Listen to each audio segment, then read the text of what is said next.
I'm kind of a slob. I don't know why, but chaos materializes around me with a resilience shared only by plague or Jehovah's Witnesses. And quite frankly, it gets in the way. So I built this desk. Now, the cool thing about this desk is that it doesn't matter how much crap I end up piling on it, there will always be a pristine surface standing by, waiting for work. Hell yeah. And in this video, I want to take you through the logic behind the design, the challenges behind the making, sharing what I did, why, and some consideration on the final result. All aboard! FlexiSpot sent over one E7Plus desk for me to tinker with, and they sponsored part of this video. So thank you, FlexiSpot, for being cool and make this video possible. By the way, as I'm assembling this hefty base, I'm thinking what's the best way to develop what I have in mind. Because even if I know that adding a secondary desktop is possible, I'm not the first one to do it, I want my modification to look as stock as possible. Like it was meant that way straight from the factory, intentional, not a hacked on afterthoughts. Challenge numero uno is to secure the secondary desktop to the lower section of the telescopic legs, because it's the section that doesn't move. Unfortunately though, I don't look forward at cutting off my feet, so I'll have to raise the base of the desk to bring the secondary desktop at a usable height. Which is why I started playing around with this 80 by 80 tubing I had around the shop.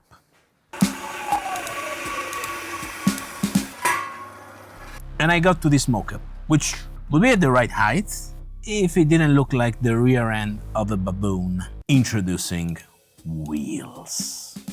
I'll keep one piece of tubing and use it as a base to mount the wheels. Problem: threading thin wall tubing to hold structural elements is the mechanical equivalent of skipping rope with a noose around your neck, unless you have one of these.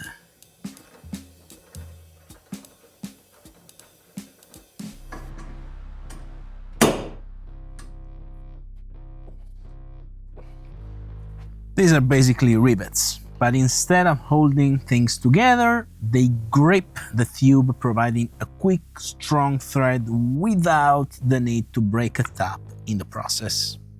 But how can we attach this wheel block to the base of the desk in a simple, beautiful, non-intrusive way? Basically the opposite of a colonoscopy.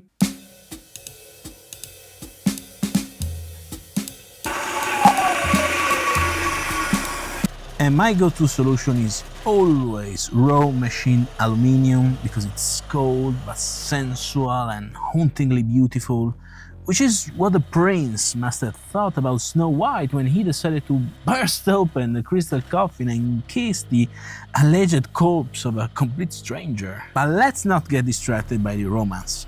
What I'm doing here is basically a clamp. There will be one block on each side of the desk's base, and it will be bolted to the tube we just prepared with this through hole.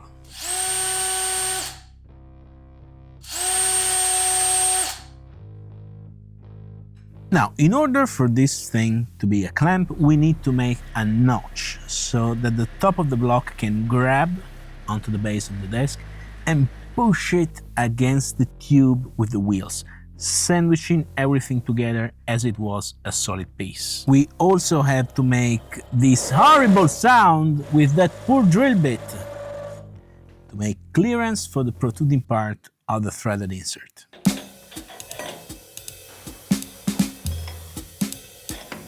And to finish things off, we also have to keep everything neat and beautiful, which of course means violating the civil rights of this hand mill to make a countersink.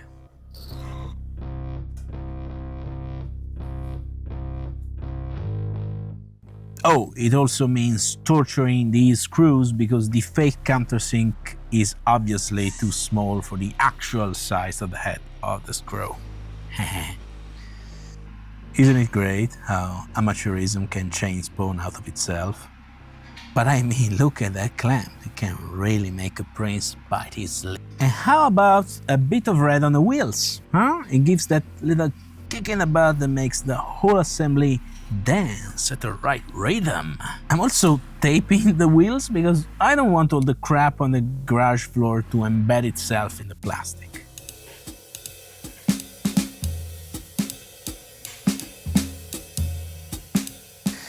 And here's the moment of the truth. You should just slide in and lock down without giving any problems. Which seems to be the case until... yeah, I f***ed up. God damn it.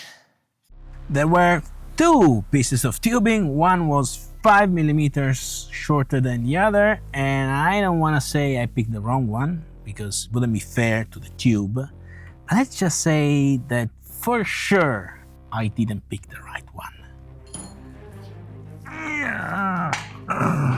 Oh yeah, baby!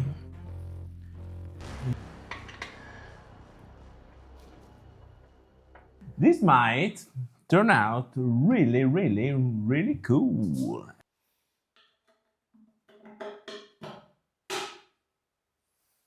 Okay, now that we have the right height, we need a way to hold the secondary desktop in place. What I'm looking for is a minimal design that will integrate with the frame of the desk, almost like it was a piece of jewelry.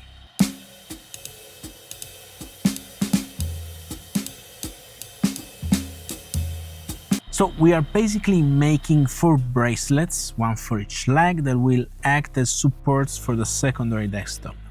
And since I've taken this Snow White route again with the aluminum, we have a lot of material to remove from those blocks, which means benzo, baby.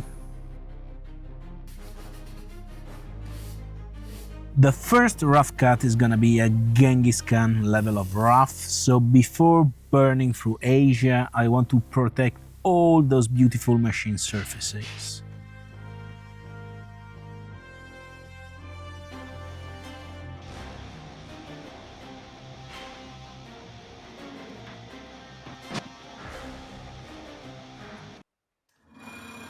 And now we dance. Bend sewing and drilling are your two best friends when it comes to remove a lot of material fast and easy, and they should be strategically used as much as possible. Even a crappy bandsaw like mine, kept at 45 degrees with a string and with that ridiculous teeny tiny support plate, is way better than milling through all that stuff.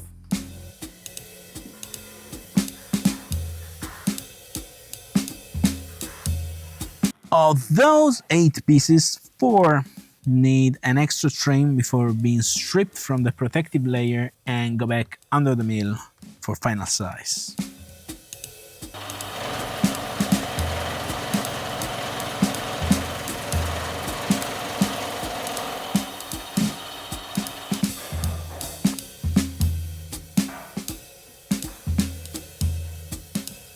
Okay, now we need to set things up to clean that inside cut. I left plenty of extra meat before hitting final size, so I did a first roughing passage with an 8mm end mill without getting inside the corners, and I cycled through all 8 pieces using a vice stop for quick setup. Then I switched to a 4mm end mill to shave off the last 2/10 and to reach inside those corners that need a 2mm radius.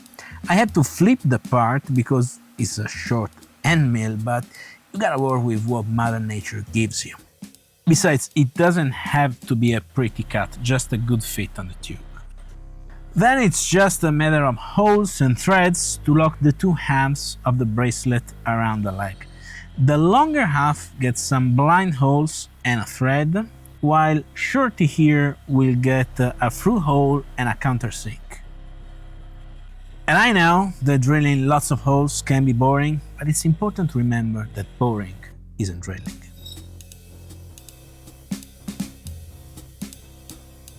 I also have 2 extra holes, but it will be easier to explain why they're there once everything is in place. Because now it's time to notch the desktop to fit between the legs. And I can't stress enough how much this operation terrifies me.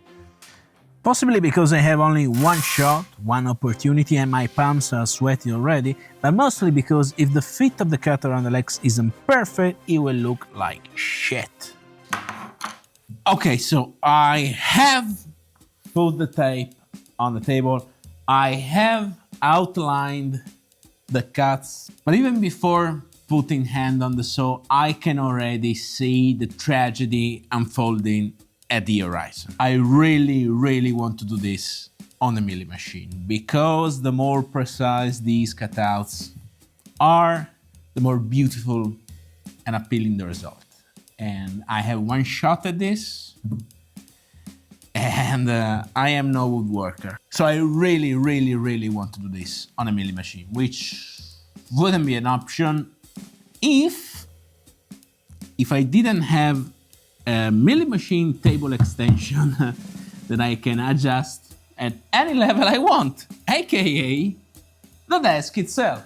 I have enough Z-travel to do both notches. First a test piece, and then I will ruin this desktop on the milling machine instead than ruin it by hand with a hand saw. So I like to really fail accurately.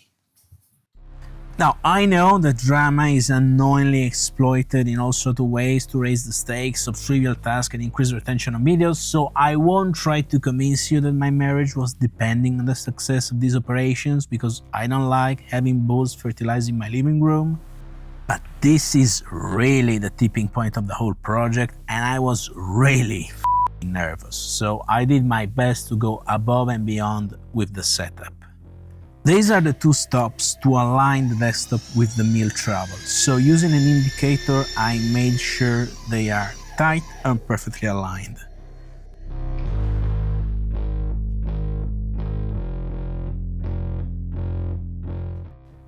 Then I had to solve the problem of finding some dependable reference on the desktop, because I will be able to use the edge finder on the side that rests against the two stops, but the left and the right side will be too far away.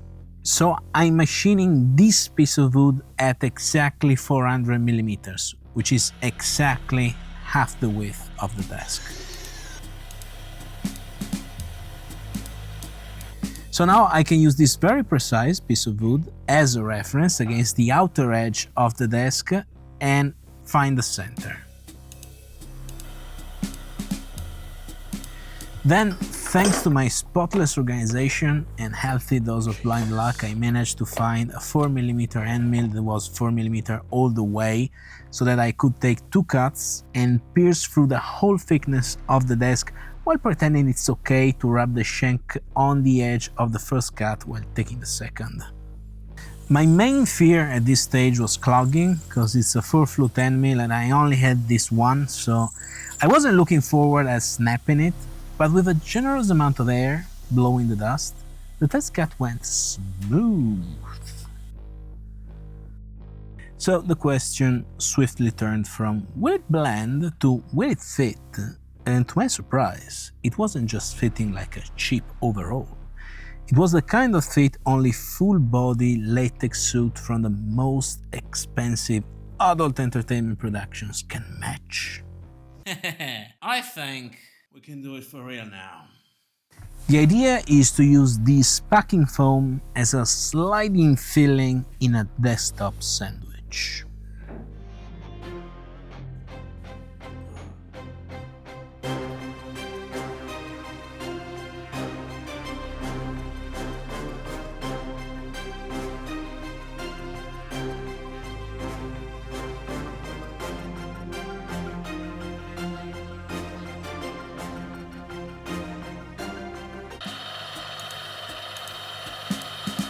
I won't deny that the chemical rush released by the brain when you have only one shot at something can be quite intoxicating. But man, I really don't like that feeling. Luckily, operating the machine like that was as comfortable as driving stick without the right arm. But ultimately, what counts is the result, and there was no way in hell or heaven I could have achieved this precision and finish by hand. Plus, it's hard not to be happy about how ridiculous this operation looks. So yay, win-win. Finding a way to press the legs in position without damaging paint or wood wasn't immediately obvious, isn't it? Yeah! Oh yeah! And I had to borrow a page from Snoop Dogg to get it done. Admire people, the only thing keeping up this top are tight tolerances.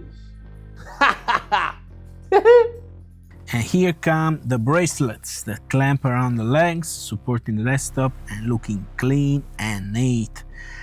We need to do something for this notch though.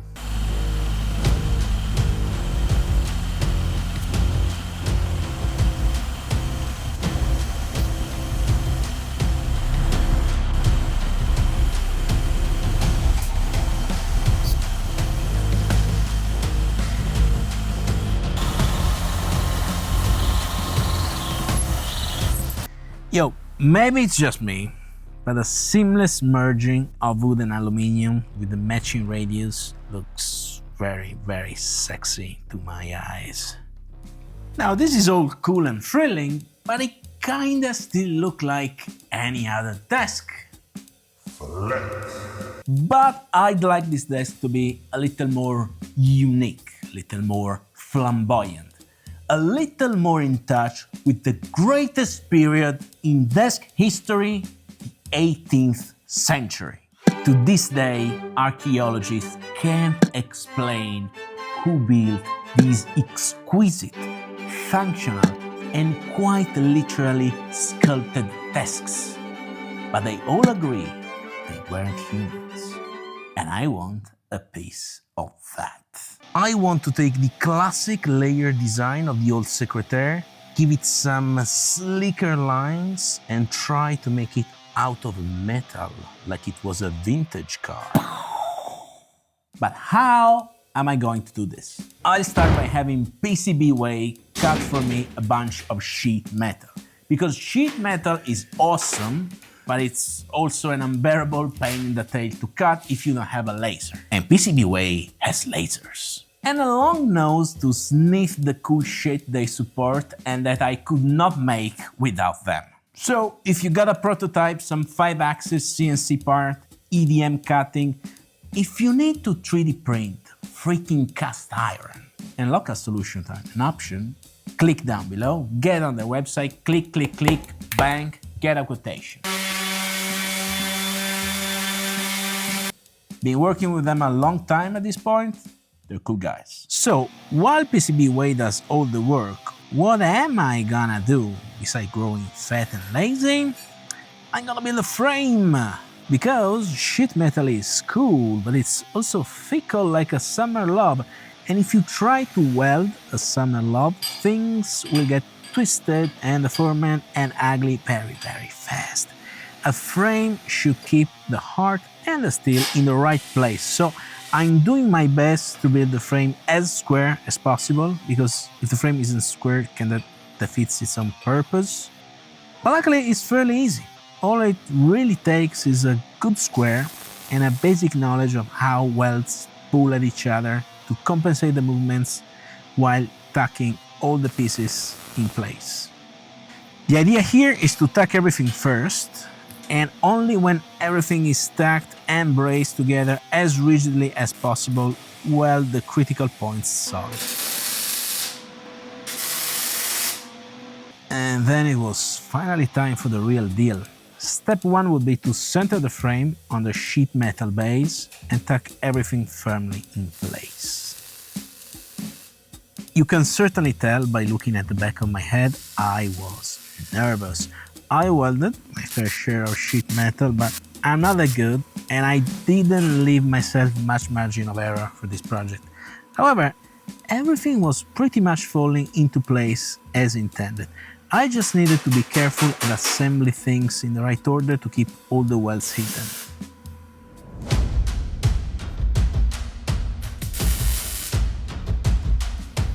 And the more things were approaching the final shape, the more I was getting ready for an enema of sulfuric acid and nails. But actually, it only took some violent hammering and some minor grinding to set everything in the right place and tack the whole perimeter. Then the real work could start. The technique is to stack very hot tacks on each other, forming short bits while moving all around the perimeter to control the heat and minimize distortion. And this has nothing to do with the stacking dimes TikTok web horror videos. This is actually a legit technique to use on thin sheet metal. Each tack has full penetration, and if done properly, once you grind the excess, you end up with a solid edge. Just saying. Eventually, I moved the party amongst my white flowers because it was just too much of a mess in the shop. I used a file to finish the square angles for the drawers, and I smoothed everything out with an orbital sander once I was done grinding all the edges. Here's the end result. It's certainly not perfect, probably not even good, but, you know, decent for a first try. The last step is a matte black paint job, and to ruin everything, because the spray can has something wrong. But you know what? Doesn't matter. Because even with a spit-on paint job that future me will fix, and, you know, all the defects and such, doesn't it look like something else? But where we are at now, because I could keep working 6 more months on this desk, adding features like this gap here on the front is perfect for a custom drawer or a hidden monitor, or both. For now, I'll just place a 3D bumper on it because the possibilities are endless, but time it's not, and I want to move on filming other projects. But even as is, you can get a ton of different functionalities out of this thing. For instance, you can have this set up as your general purpose desk where you let bills accumulate and papers and keys and whatever. And when you have some work to do, and voila, you get ready. All the chaos goes away. And you're ready to go with your laptop. Pull down the chair a bit. Fantastic. But let's say that you're not as messy as me. You want to set up the desk permanently on the upside. You can have your laptop here. You can mount a monitor up here without the need of arms and stuff. I don't have a giant monitor to show you, but here, boom. And then you still have an extra desktop for whatever you want. Maybe, like me, you're a bit of a nostalgia guy and you like to bust open your typewriter every once in a while, but you don't want to disassemble a whole work setup. There you go. Or maybe you want to review products for YouTube. Instant set. You can clamp your camera all around and get a fantastic angle. You can have lights up top on all 4 corners. You get no shadows. You can transform this into a voice recording booth. Perfect voiceover for your videos instead of the crappy sound I get on mine. In particular occasions, you can use it somewhere in between when you have your keyboard and mouse down here, documents or books or notes that you have to reference here right under your eyes. Computer goes there, and you can just take all the digital notes you want. And of course, it's still a perfect standing desk if that's what you care about. By the way, I heard some standing desks wobble. This one doesn't, has 4 legs. Each pair weighs as a medium-sized mountain.